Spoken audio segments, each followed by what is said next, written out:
I am the color red in a world full of black and white. Brace for the change, brace for the rage, brace for the wave. I've been going through it. Y'all know the pain, driving insane, deep in your veins. Y'all know how I prove it. Strut through the lanes, gripping the grain. Miles an hour, yeah, miles of fluid. Mask on, asking, why should I do it? Because no one is moving. I came from the swamp, the mud. Algorithm told me I was the plug. Feel for the fiend, you know what I mean. I've been through all of the lesson and hugs, and that is because I've had an all hope who enter here. So listen clear, I made your dreams. Fireflies don't disappear.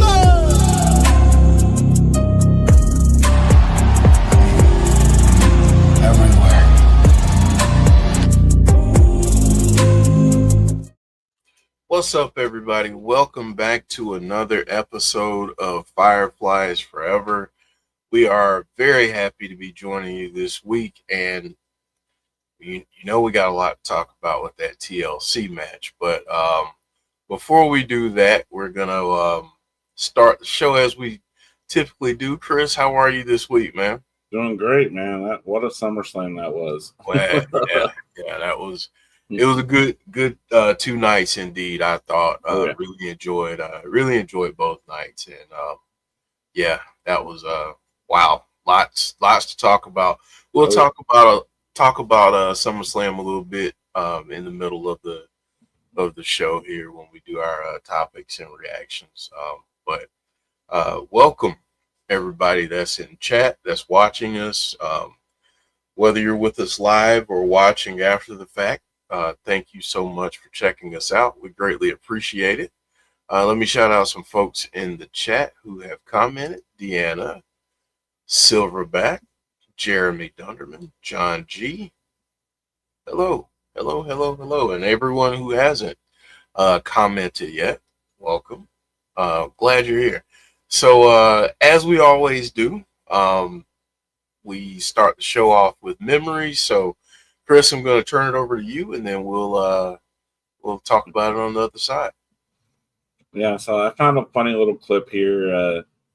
And people that knew Jodie for a while knew that like one of her favorite things to do was color her hair. Like in the time that I knew her, like I could probably count at least 12 different hair colors that she's had over the years, and Harper got to enjoy that too in times that they were hanging out and stuff. So I found this funny little clip of them right after they had both just dyed their hair. All right, here we go. Hey guys, guess what we did today? We did a little bit of hair coloring. I did mine to make it a little bit more blue. And little Miss Harper over here is teal. How great is that? I love it. It's amazing. You like it? I hope Funnily you guys enough, like it too. I used exactly the same hair color on our hair. It's temporary color. Obviously, my hair was already blue, so it came out a little more bright blue. But Harper's was a little bit red. We did some red a few weeks ago, so it's funny how exactly the same hair color comes out so different on two different people. So yeah, we had fun with it. Her hair is darker than mine. I'm naturally blonde. So yeah, that was what we did this evening. Love you guys. We will see you next time. Bye. Bye. That's awesome. Yeah. That is awesome. Yeah. I remember them having a good time with that. I think Jodie shared that video because she was like, I just don't understand how ours turned out so different. Yeah. Oh yeah, you never knew what color Jodie was gonna do her hair next. Oh man, well, we don't have a lot of artwork this week, but we got a couple of things that I wanted to share, Chris. So we'll get into that. And this is a edit of the match. I thought this was really cool. Oh yeah, that is cool. Yeah, there it is. And then I don't know if we showed this before, but this is reportedly an updated look at Uncle Howdy's action figure. Yeah, I haven't seen that yet. That's awesome. Yeah, so All good stuff there. Man, I'm so excited to talk about what we're going to talk about in this here. I know you shared your thoughts on SmackDown. We're going into our topics and reactions, but I know you shared your thoughts on SummerSlam, but just again, go tell me what your thoughts were night one, and then go into night two. And I know you had a vested interest at the end of night one. No, I sure did. And I'm waiting to hear your opinion on. Yeah, so I enjoyed night one. Don't get me wrong, but obviously, being a huge CM Punk fan, that pained me greatly to see the title ripped away from him after 5 minutes by Seth Rollins. I had a feeling that it was a work. I know, there's been so much talk about that, beforehand. A lot of people didn't think it was. Some people did. Something struck me funny about it. I'm like, WWE has never really done an injury on somebody this way. We've never just had this no definitive information for this long, is what really stuck out to me. Like, we would have known something by now. So that's what really had me thinking that maybe it was a work, and with Punk being involved, I'm like, Seth would do that. He would do that to get at Punk. So yeah, I mean, I'll give it props. Like, it was great. It was an awesome, reveal, the way he threw the crutches down and everything. It just sucks when it happens to one of your favorite wrestlers. Yeah. Man, because, and I was listening to, I don't get a chance to listen to Busted Open a lot, but the video kept popping up, and I was like, you know what? Let me just check it out. So it was Bully Ray and LaGreca talking about the finish. Mm-hmm. And Bully Ray brought up the point, did you feel yourself pulling for CM Punk? Because it seemed like everything that Punk did or was trying to do, Gunther was just right there and just beat him to the punch and just control the match. And truthfully, it took Gunther being a little cocky at the end to have the house of cards fall down. So yeah, I went into the match really expecting Punk to win. As the match went on, like you said, the way it played out, I started to really doubt it. I think, man, Gunther's just too good. I don't think he's going to do it. But then and I love the way they did that with once Gunther got busted open, like, you could just tell it really rattled him. We've never had that happen before and stuff. So I really like that aspect of it and how that actually ended up becoming his downfall.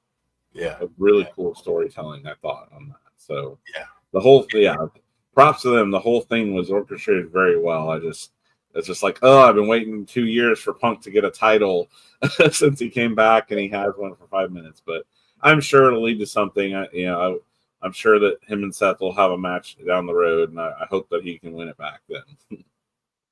And I'm not too.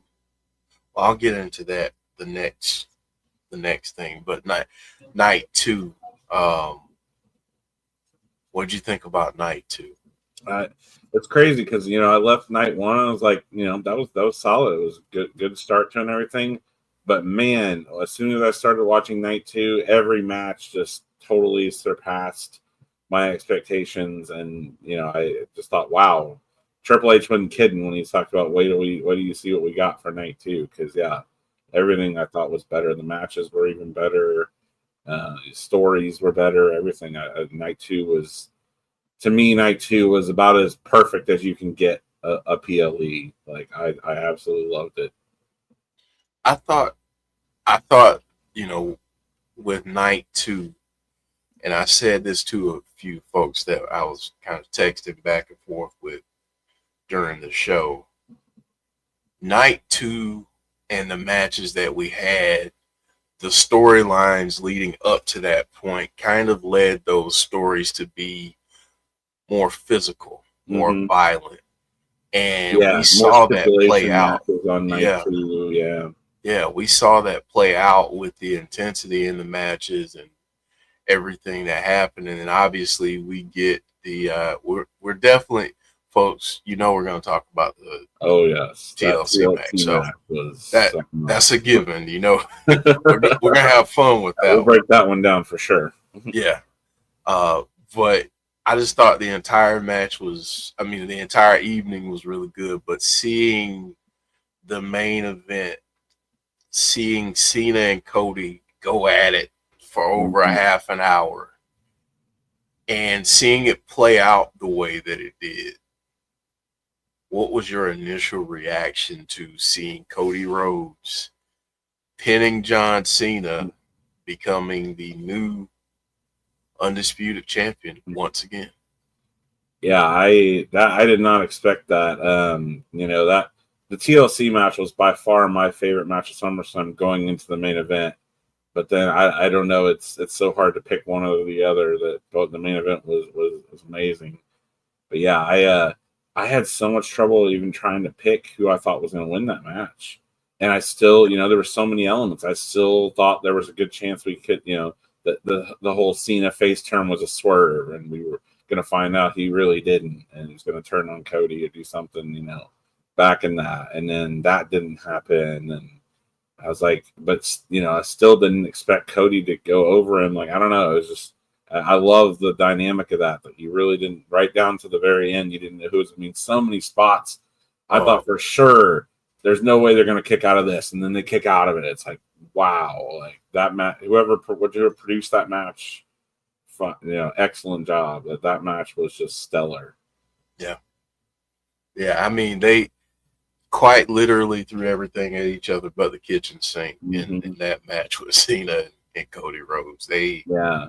And then the moment afterwards that they shared, like, man, that's why I'm a wrestling fan. Like, that was one of those generational passing of the torch moments between Cena and Cody. Like, man, that was just gold right there.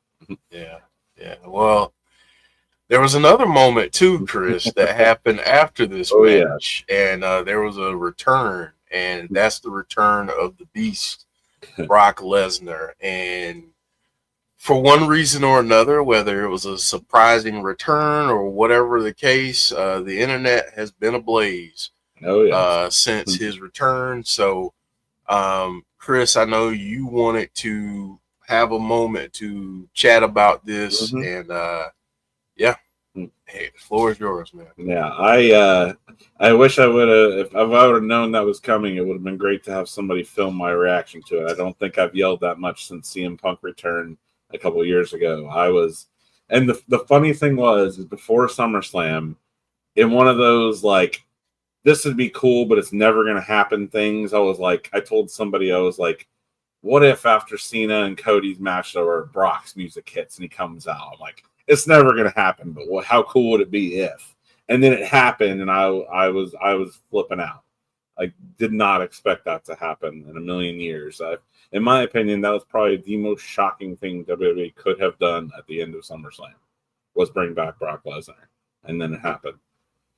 But yeah, I have even since, you know, I posted some stuff, you know, comments about me. I was thrilled. You know, I know there's been a lot of mixed reactions to Brock coming back. I was thrilled. Like I said, I hoped it would happen. I love Brock. I think he's an awesome character. It was, you know, he has such a knack for these huge returns like this, you know, showing up, being such a shock and everything. And so, yeah, I welcomed it. And just posting that online, it's amazing to me some of the hate that I got in just liking a wrestler that I like coming back. And so, yeah, I just, you know, I get people's thoughts on it and stuff, but I feel like too many of the thoughts of it that I have seen is stemming from misinformation, because people haven't actually got the facts on what the truth is surrounding Brock Lesnar, and they're just parroting things that they've heard other people say.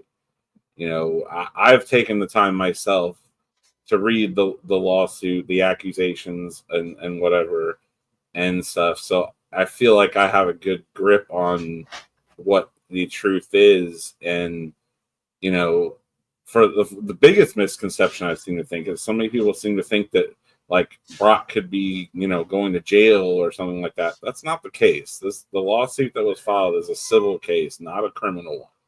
So there's no, arrests or anything like that's going to happen because of this. It's purely just a civil suit.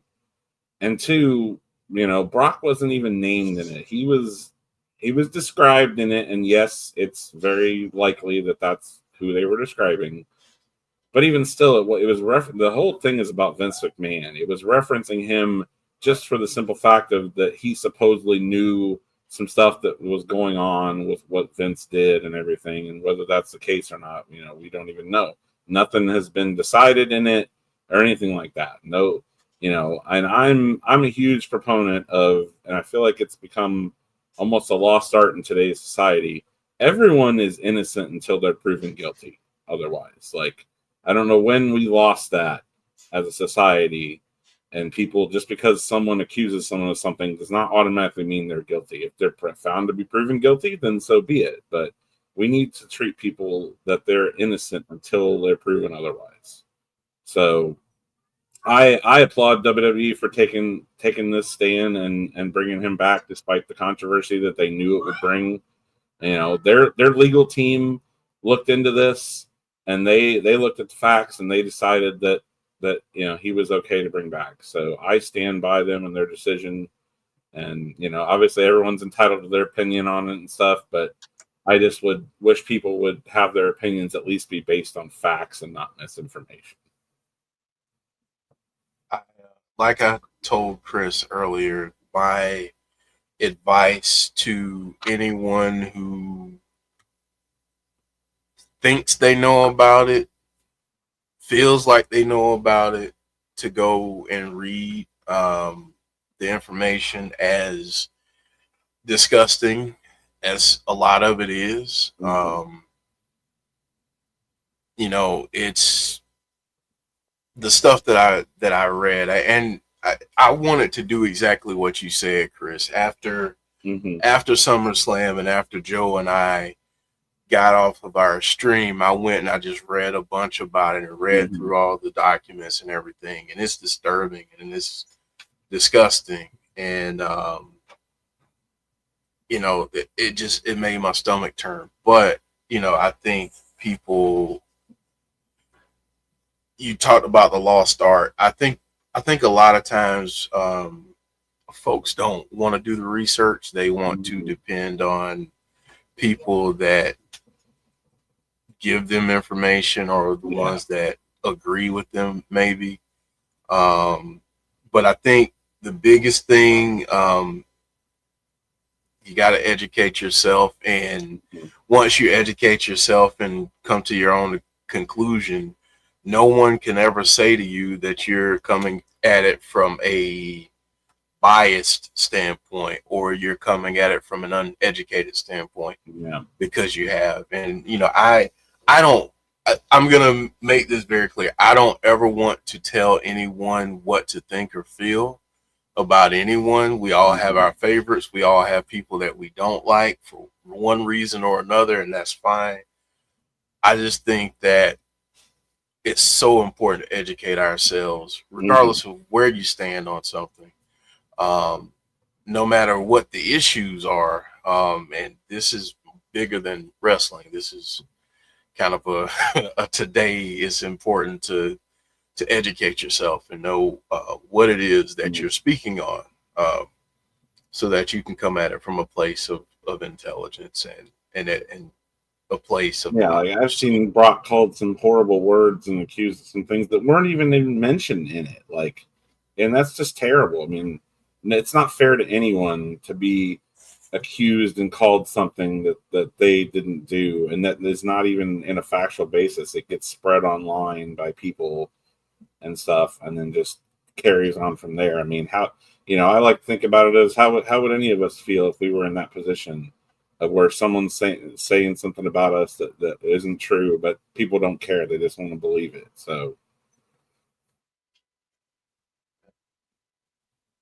well, definitely wanted to give you that opportunity, Chris, to share your thoughts. And I know you you know, you do like Brock and you wanted to share that. So yeah, I'm glad you. And if down the road something does come out and proves that he did do something wrong, then I stand by it. I definitely am all about that. But until that happens, I'm behind him. Yeah, yeah.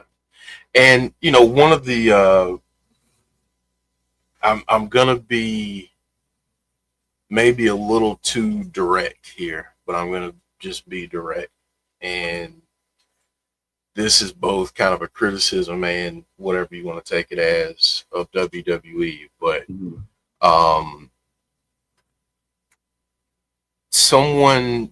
I was talking to someone and they said, well, what about people like Odyssey Jones and Enzo and some of the other people that have been accused, Let Go, Velveteen Dream, all a few different names. And the unfortunate reality of it is that we live in a society where money and views and fame and recognition bring a lot of eyes, and make a lot of people feel certain ways. And no disrespect to Odyssey Jones or Enzo, but neither one of them are Brock Lesnar. And from a legal standpoint, I believe if they're looking at it from that standpoint, and if they're looking at it as, well, I don't, maybe they want to fight for one person over the other is what I'll say. Yeah. I'll kind of soften it up a little bit because, and listen, right or wrong, it's a money business, and they're in the business to draw as many eyes and get as many people talking about the product as possible. I think. Yeah, I love him or hate him. Brock's big money. I mean, I think I saw in 24 hours that clip got 75 million views. Like, obviously, people are interested. Yeah, I mean, and again, I understand. I understand both sides of it, but my advice would be, if anybody asks me my advice would be to educate yourself, and you can have your own opinion from there, but don't decide something based on hearsay. Decide it based on what you've read, what you've educated yourself on. That would just be my opinion, regardless of where you're from. And regardless of how you personally feel about a certain wrestler, don't attack somebody else because they like that wrestler. I mean, that's just silly to me, to hate someone because they like someone you don't like. All right, well, let's talk about something we all like. Yeah. Sounds good. And that's the TLC match at SummerSlam featuring the Wyatt Sicks. And man, oh man, I just want to start here. What did you think of the entrance of the Wyatt Sicks and the crowd reaction when they came out? I thought it was good. I know we all, would have loved it more if it were dark out, but I get it. I think the match was actually in a good spot on the card because it got, it was earlier on, it really got the crowd into it, and, because of how good a match it was. And I felt like they were able to really ride that momentum into some of the later matches too. So I understand them putting it earlier on the card, and that's just, unfortunately, that was one of the caveats of having their entrance be, daylight. But it still looked cool to me, I thought. And, I thought it was good. Yeah. It was, I thought it was a lot of, you could still see the Fireflies out there, even though it was light. Yeah. You know, that's And there was a cool moment later on where everyone did bring the Fireflies out once it got dark. right. So it was cool because of the environment and just how many people were in that stadium. Mm-hmm. Yeah. But yeah, I mean, if it had been dark, that would have been like picture perfect. But No, yeah. Still, what we got was truly amazing. That was truly amazing. So I got to shout out Alicia here because Alicia sent me something.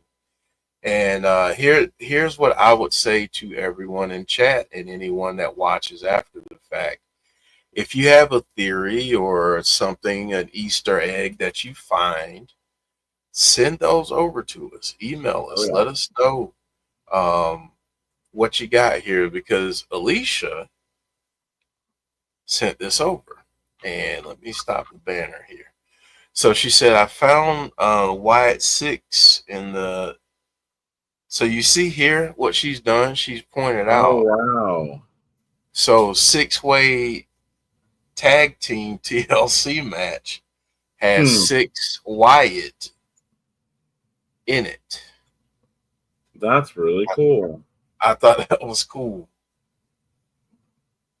Yeah, I thought that was really cool. You know, I almost kind of wondered. I'd never heard them refer to it that way, as because I think I've a lot of times heard them kind of like a 6-pack, match or something like that. So I wonder if they really did do that on purpose because of that. It very well could be that they used way instead because it spells that out. Huh. Yeah, that's awesome. Thank you, Alicia, for yeah, that's very cool. Yeah. And then Deanna saying Wyatt's were the 6th team out as well. Yep. So good stuff, Alicia. Thank you for sending that over. You can send us artwork. I'm gonna put this here. Send us artwork and theories and all kinds of stuff to our email or anything you want us to discuss. Yeah, DM us. I love the beginning of the match, how everyone just went right after the Wyatts. I thought that was a really cool shout, especially the way things had been going. And then as soon as they were out, everybody's kind of looked at each other and I'm like, well, let's just fight each other now. Yeah. So overall, what did you think of the match? And then we'll break down some specific points, but just overall, your takeaway from the match. Oh, in my opinion, I thought it was one of the best TLC matches ever. I mean, I'd put that match right up there with some of the ones that the Hardys and the Dudleys had. Shout out to them too. They were watching ringside for this too. Yeah, they were there in attendance, which was awesome. So, yeah. So funny thing, I was watching a video today, and it was about wrestling hot takes, and somebody had a hot take that they said that wasn't even a top 15 all-time TLC match. I'm like, that is insanity to me. To say that that's not even one of the 15 best TLC matches of all time. Like, what do you expect out of a TLC match then? Like, that had everything, in my opinion. Wait. So this person said that this wasn't even a top 15. I guess my only question to that person would be, I would love to see your 15. Mm-hmm. Yeah. And where does this one fall? Does it fall in your top 20?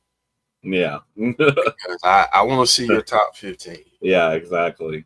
No, I really enjoyed this match, and I enjoyed the chaos of this match. So that was another thing I saw. I guess people just love to be critical of things. I saw some people give some criticism on this match too, saying there was too many people in it, too many tag teams that it was hard to follow. I definitely didn't get that at all. I actually thought that they did a really good job of kind of bouncing team to team as they would, one team would get up and do some stuff, and then another team would kind of step up and do some stuff. I thought it was really cool. And then where they set up like 4 different tables all around the ring and had like spot after spot after spot. That was amazing to me. Yeah.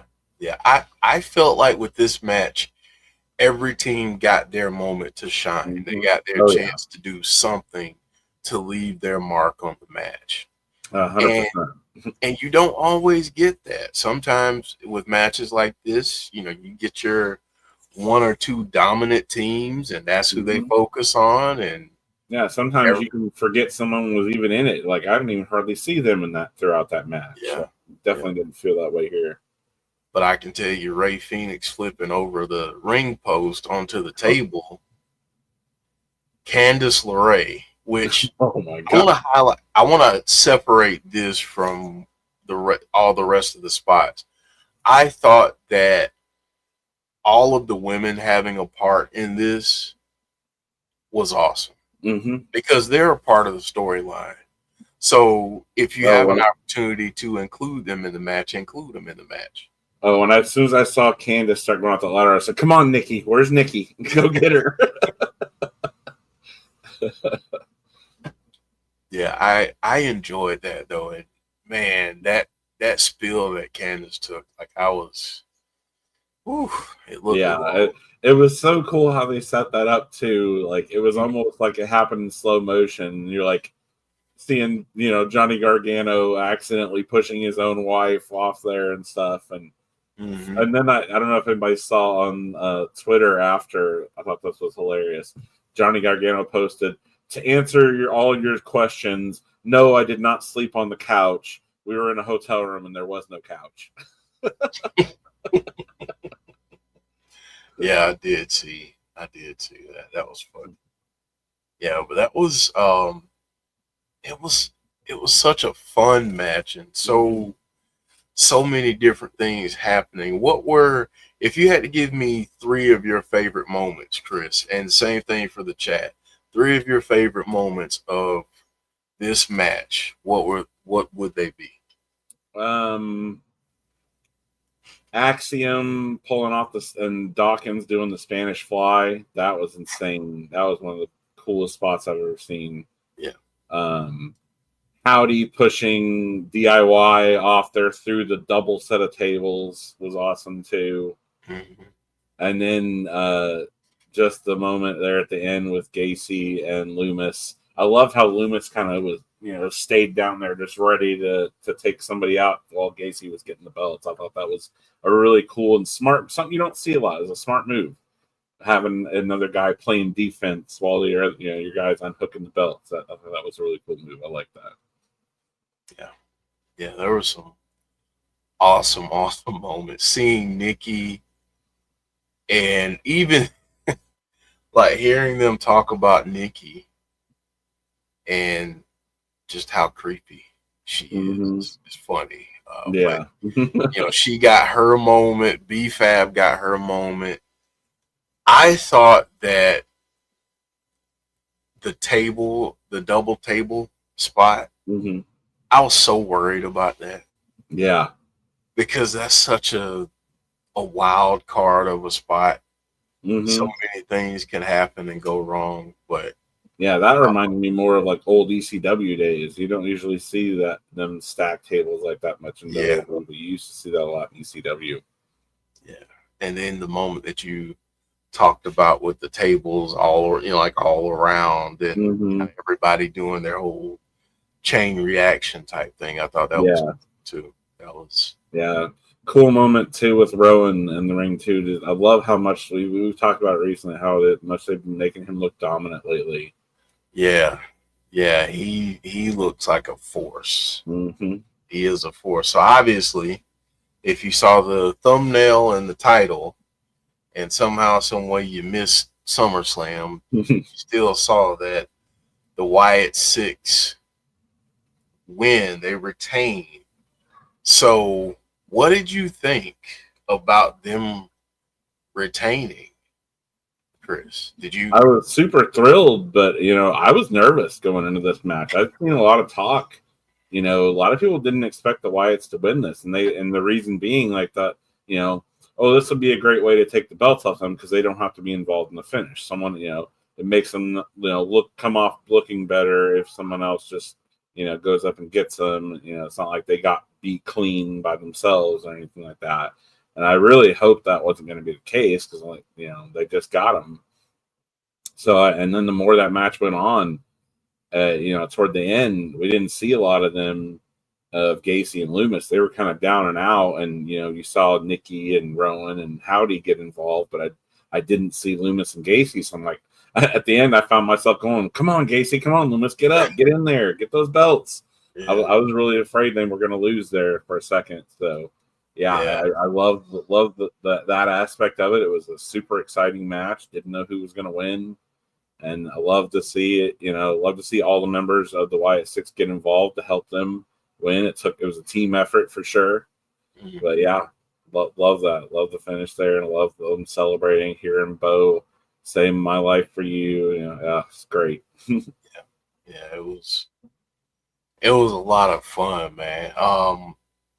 Was there a moment either from the Wyatt Sicks or from anyone else that surprised you?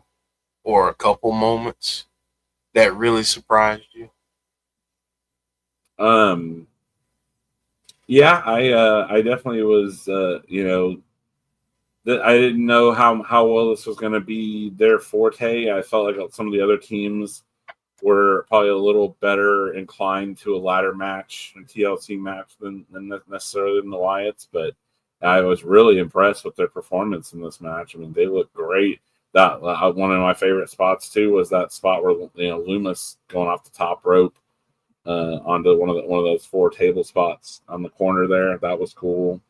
Love the move they hit together too. That's a really cool finisher that they've got that they hit too. So definitely was surprised by their performance and glad to see them acclimate to a match type like this that wouldn't necessarily be their ideal match type. Yeah, I agree. I was really impressed with how well they work together as a team. I just feel like Dexter and Joe are so good together as a tag team. Every week, I'm glad they've been having a lot of matches lately because I feel like every match they're getting better. You can see a noticeable difference in their talent, not only together but just individually even too. Like this has been really good for them to get back in the ring and have some regular matches together and stuff. Yeah. And to your point, the way that these two work fits in beautifully with the rest of the division. Oh, yeah. Because they have a little bit of everything that matches up with everyone else, so they can do the high-flying stuff. Yep. They can do the brutal stuff. I mean, they have a little bit of everything, so I really like that. What do you think this match does for the tag division as a whole, Chris? And I want to hear thoughts from everyone in chat too, so give us your thoughts. Oh, it definitely elevates it for sure.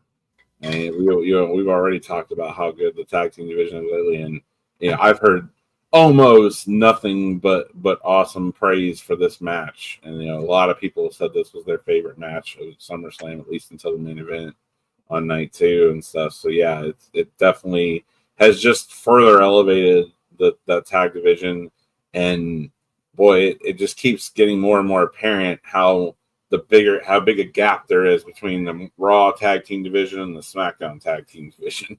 Yeah. I'm hoping that they no pun intended, give some TLC to the Raw tag team division because it needs some love.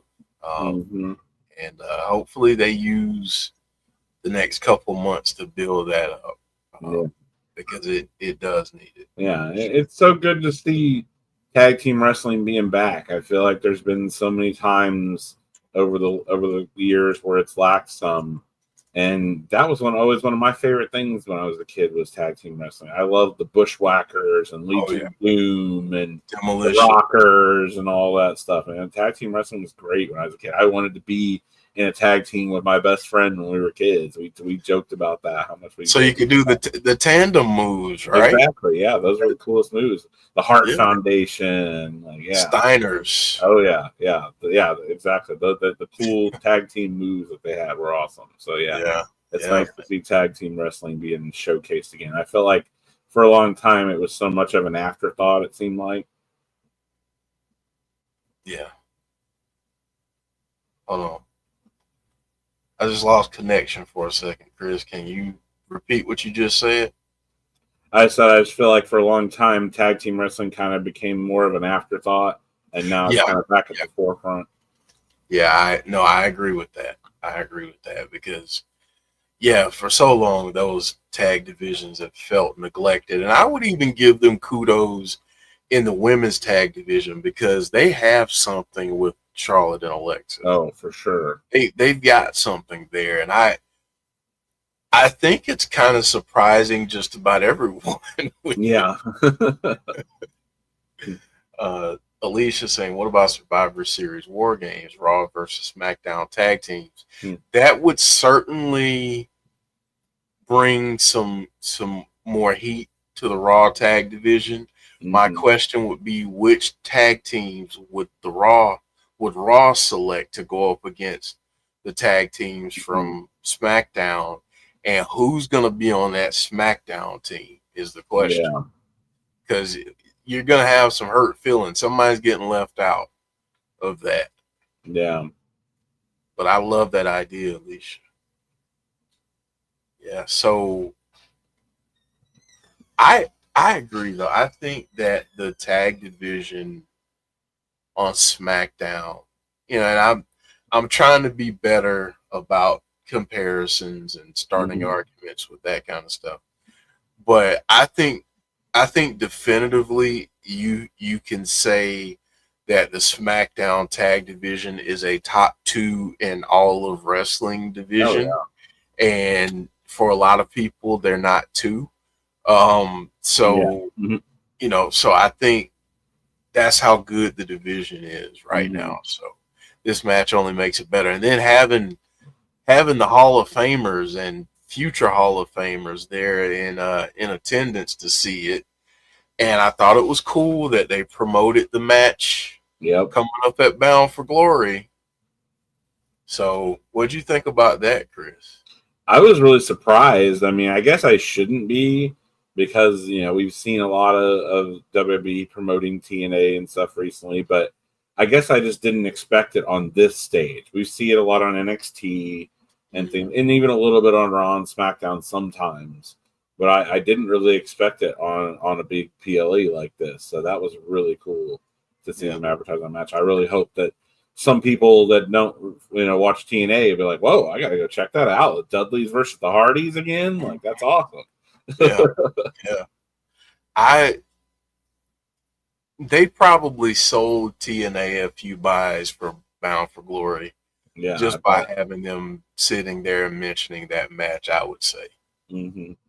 Just to your point, because of your point, people are like, wait, the Hardys are still going, they're champions in TNA? Okay, yeah, I gotta go check that out. And you mean, well, you might get to hear Devon get the tables again? Yeah. And, okay, yeah, I'm in for that. So I thought it was awesome having them there in attendance and witnessing, I think, a match that was in a lot of ways a tribute to the foundation that they helped lay. Oh yeah, I feel like they mentioned that a couple of times that this was the 25th anniversary of their original one at SummerSlam 2000. So I thought that was made it even more awesome. That this was really a tribute match to the those tag teams that paved the way and created the TLC match. So that just added even more to an already. I mean, that match was awesome even without that, but add that on top of it. That this was a tribute to the beginning of TLC, and it just that's why I would put it up there with those matches easily. Yeah, it was an excellent match. I had a lot of fun with it. That I think I said this on Sunday, but I typically don't get up and react and like move around unless it's tax or something like that, or seeing Steve Macklin and PCO staple each other. That'll stick in your memory. But this match got me up because there were so many exciting moments and exciting spots. So, Chris, with that being said, thinking about this match and how everything played out, who do you think the next challenger is for the Wyatt Sicks? I don't know. I've been thinking about that since watching that, and I don't know. It's interesting. I'm sure we'll probably get another one of these teams, come up against the Wyatt Sicks. How it's done, I'm curious. Will we get some kind of a number one contenders match on SmackDown now to see which team's going to get to face them one-on-one next? That's a possibility. I could see just teams going and arguing, saying, "Oh, we almost had it. We should get the next spot to nick all this," something like that. Like, I could definitely see that.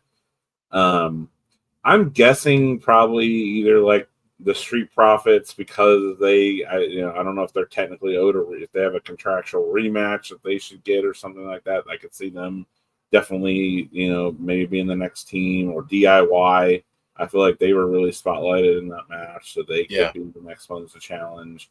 If I had to guess, I'd say one of those two would probably be who I would think would probably be the next challenger, either Street Profits or DIY.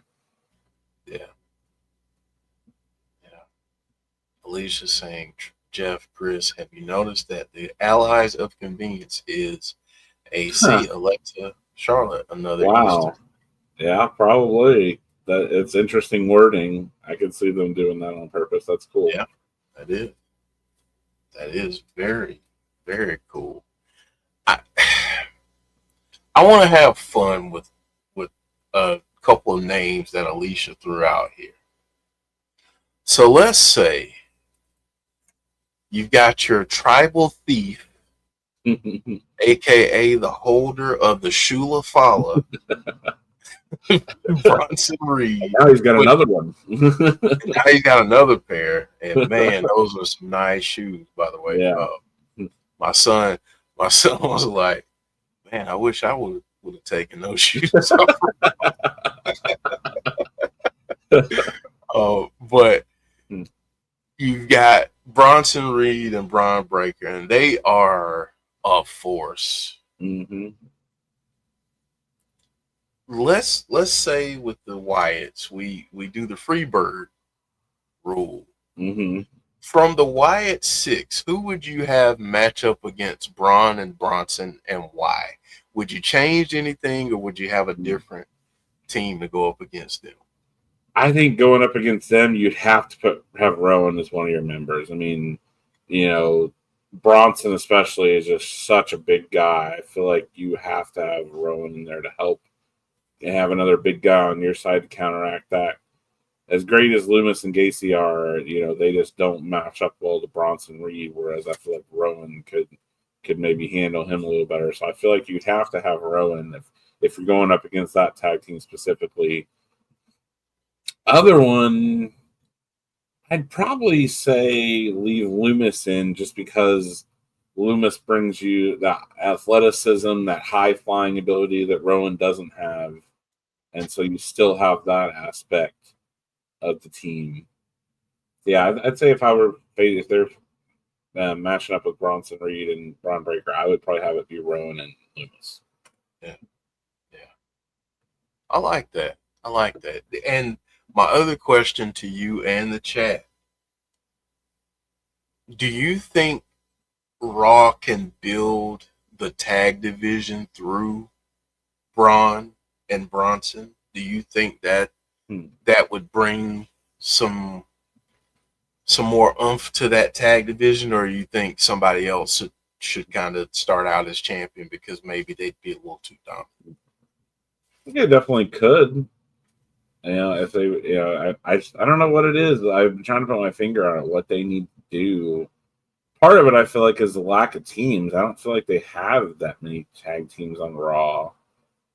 And then they need to start featuring them more. Like, I mean, how long has it been since I've seen the War Raiders on TV? I love them. I feel like they're an awesome tag team. They just don't get highlighted enough.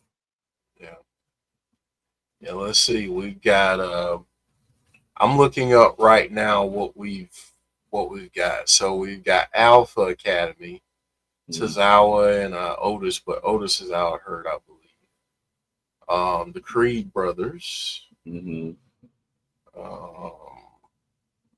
I know we've got the New Day. We got Judgment Day, which Finn and JD are the champs. Yeah. LWO. SWO, New Catch Republic, which we haven't seen much from them. Yeah. Yeah, War Raiders. Oh, yeah. that's a good point, Christopher. Hank and Tank would be awesome in the Raw tag team division. I'd love to see them get called up. They could put a spark in that division for sure. And maybe that's the move. Maybe it's bringing up some teams from NXT. Mm-hmm. That's a great point. Great point, Christopher. Alicia's saying we're pretty deadly, even though I don't like them. Yeah, I haven't seen them in a long time. Yeah, you got to have those types of teams to fill out a roster where you got your heelish tag teams and your kind of middle of the pack tweener heel faces and obviously your faces. But yeah, again, to your point, Chris, having them featured more would be great to start out with. So, well, man, Chris, I'm going to ask two things here. So first, I'm going to ask if you had to give a favorite moment of the match, what was your favorite moment of the match? Probably Howdy coming in for the clutch save there at the end when it looked like all hope was lost.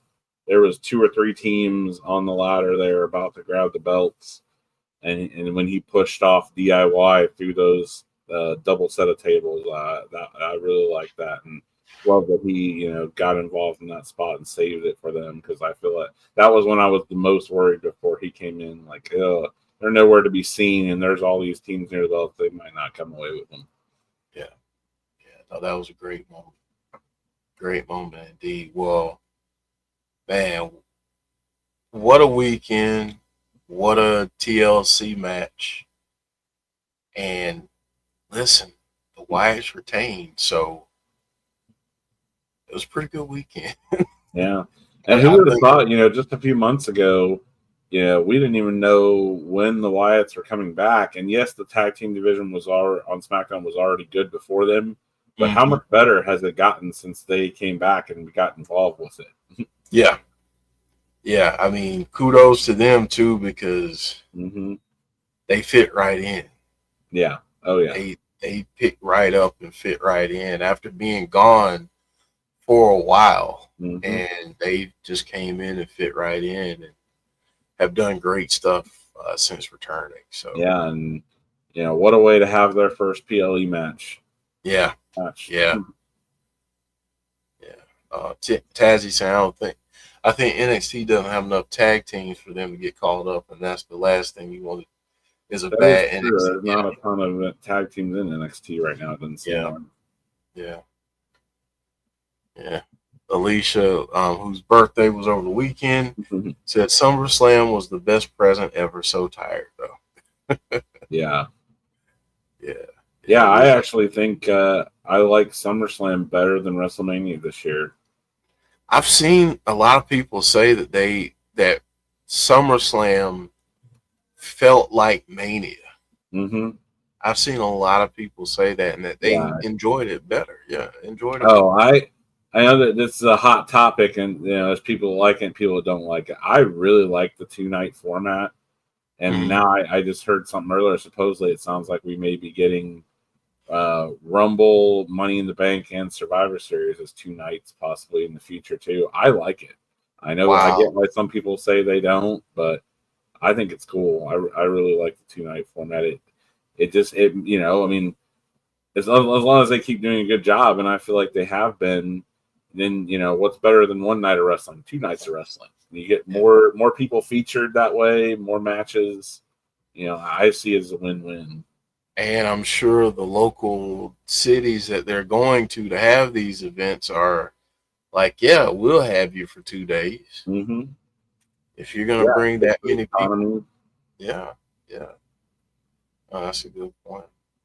Man, I hadn't heard that, so that's supposedly the rumor is Rumble, Money in the Bank, and Survivor Series might be getting 2 nights in the future at some point.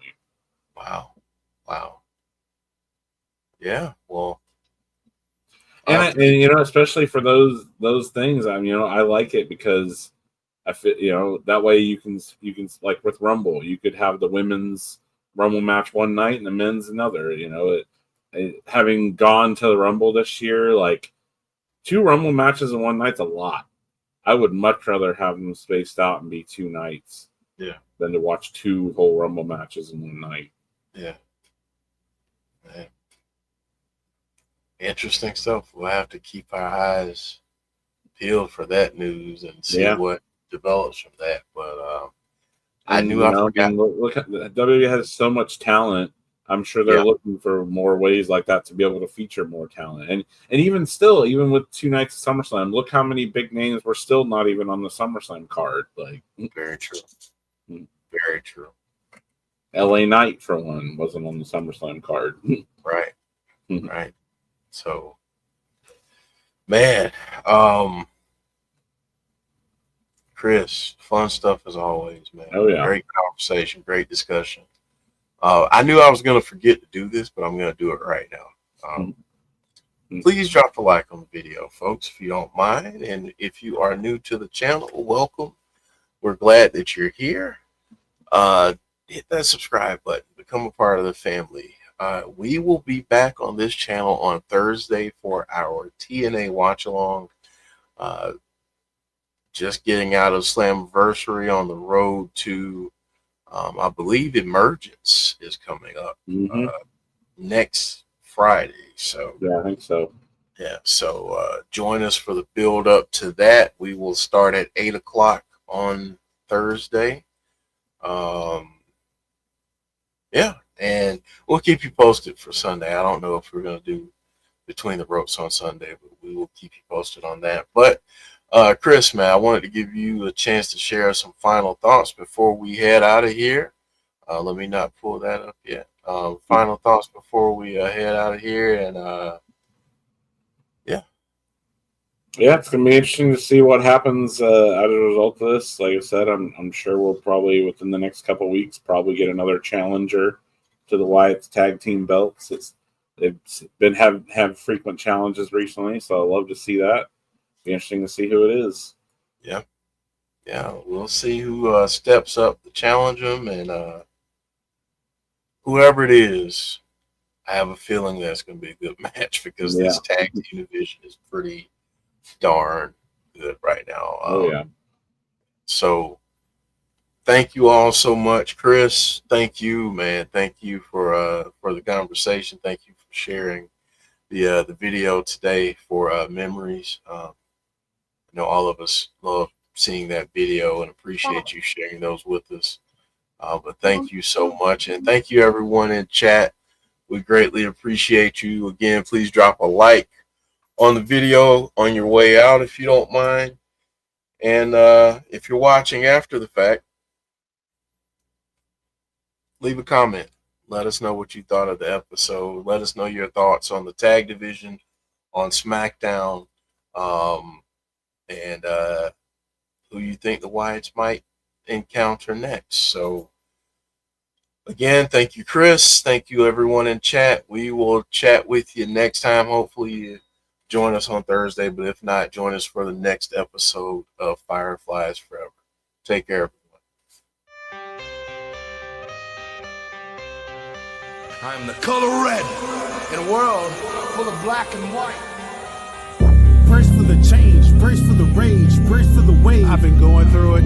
Y'all know the pain, driving insane, deep in your veins. Y'all know how I prove it. Strut through the lanes, gripping the grain. Miles an hour, yeah, miles of fluid. Mask on, asking, why should I do it? Because no one is moving. I came from the swamp, the mud. Algorithm told me I was the plug. Feel for the fiend, you know what I mean. I've been through all of the lesson and hugs, and that is because I'm betting all hope who enter here. So listen clear, I made your dreams. Fireflies don't disappear.